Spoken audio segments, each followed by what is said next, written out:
ایلی کے پاگل خراٹے۔ بہت دور ایک جنگل میں ایلی نام کا ایک پیارا ہاتھی رہتا تھا۔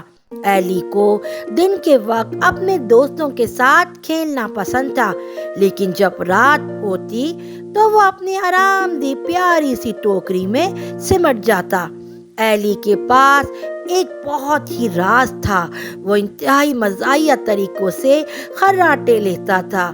اس کے خراٹے ایسے لگتے تھے جیسے باجا بجا رہے ہوں۔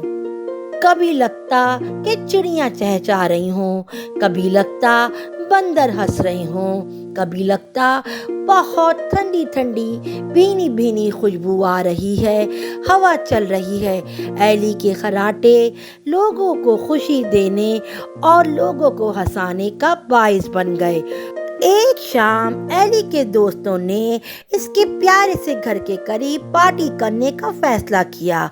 جب وہ سوئے ہوئے ہاتھی کی طرف بڑھے تو ایلی کے احمقانہ خراٹوں کی وجہ سے چونک گئے، آوازوں پر ہنسنے لگے اور بہت مزاق کرنے لگے۔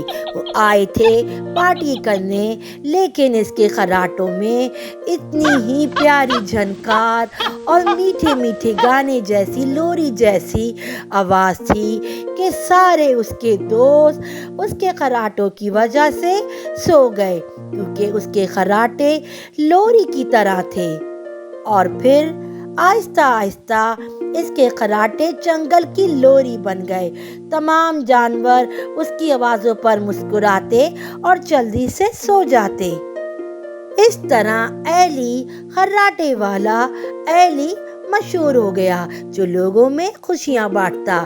جب وہ سوتا تو لوگ بھی ساتھ سو جاتے، اور جب کوئی پارٹی کرتا تو بڑے ہی اس کے خراٹوں کی آواز سے مسکراتے اور جلد ہی سو جاتے۔